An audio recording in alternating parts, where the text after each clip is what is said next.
Whatever you do, your audience will expect you to keep doing. And Mm-hmm. that goes big things and small things. If your workshops are always under $50 and your next workshop is 100, there'll be a little bit more friction. If you've always done free workshops and you're shifting to paid, people are like, "Wait, these have always been free." So, you can navigate that in a couple ways, but it is something to navigate. So, one thing could be you may decide not to call these workshops. If you've been calling these workshops, I don't know, you may have used a different word, live training, live intensive, live masterclass.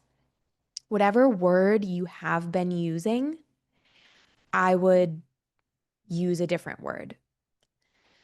Switch to masterclass, switch to something. Um, you said live events, struggled with words all these years. It's it's not even so much that the word matters, though of course words have power. And there are audiences that prefer different words between workshop and masterclass and session and intensive, but just calling it something different is going to help people put it in a different category in their head. And it's not going to feel like, wait, Sue's been doing this thing for free and now it's paid. It's no, it's like Sue's It's doing this different. new thing. Yeah. Look at this new thing that Sue is doing. This looks cool. Sure, Mm-hmm. I would pay $20 for this. Um, you may want to, even just as you're thinking about the structure, making sure the sign up page looks different. Like maybe it's been like a really simple opt in page and you want to make sure, okay, I have an actual sales page for this.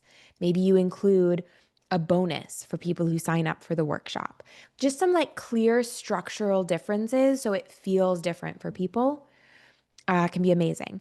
It can also be something that you literally just talk about. I don't know what your story is around this, but just hypothetically, you could say something like, I love sharing stuff online. I've shared so much for free, but I've really been wanting, to share this strategy and I want to be able to carve out more time to plan for this. This thing I've been wanting to teach is super important. It's changed the game for me this year. So I'm really wanting to hunker down and spend a week really putting this together so that I can give you a shortcut, so that I can take everything I've learned around this and give you a shortcut to go from A to B in an hour. And so I haven't done this for a while, or this is the first time that I've done this, but I'm actually going to be doing a paid masterclass where you can get all of this amazing transformation info in an hour for less than $30. You're kind of creating a story around the effort and the Mm-hmm. personal investment that you're putting into this. So that people are kind of, you're giving them a peek behind the curtain of, oh, Sue's really putting time into this. This is something important for her. This is something that's really been meaningful for her this year. Of course, this isn't just a free thing. Yeah. There are other narrative angles that you could take. It could be that you want this to be a little bit more private and intimate. Maybe your free workshops have 200 people at them, and you're like, I'm really wanting to create a space where we can have some type of interaction or share our stories or, whatever is relevant to this topic for your people. I've seen people say that, like, this is paid because I really want this to be a private space for this. So there's all sorts of different narrative angles that you could take to help people understand like why this is paid. But genuinely, I think the most important thing is that you're really excited and confident about this being a paid workshop. That you're like, this is totally worth 20, 30, $50. This is going to be so helpful for people. This is going to save them so much trial and error or heartache. I've spent weeks or months or years figuring this out on my own and figuring out a system for this that's going to be so supportive to people. So this is a no-brainer. Mm-hmm. That's my answer to the first part of the question. The second part of should it continue to be free for your members? That can be a great strategy for a couple reasons.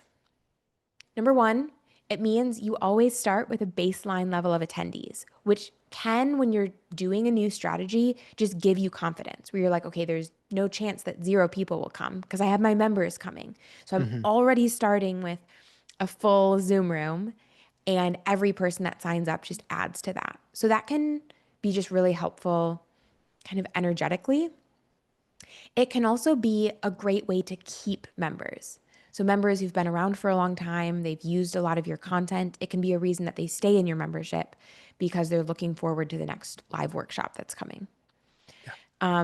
And it can be a great way to get upgrades into your membership because people buy a ticket and then they're like, wait, this workshop was awesome. I don't want to keep buying tickets to these.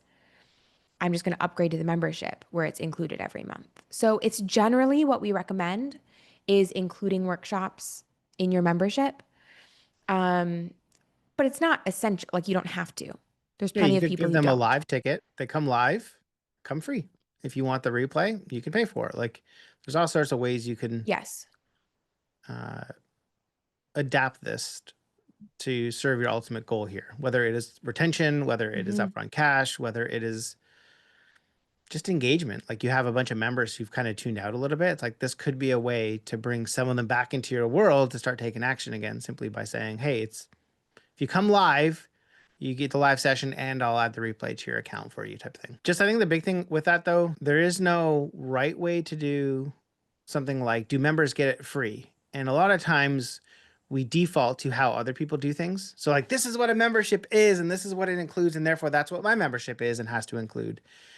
And one of the things that has been really freeing for Sarah and I for a number of years is just like, that's that experience of that membership. That doesn't mean that's how every membership has to be designed.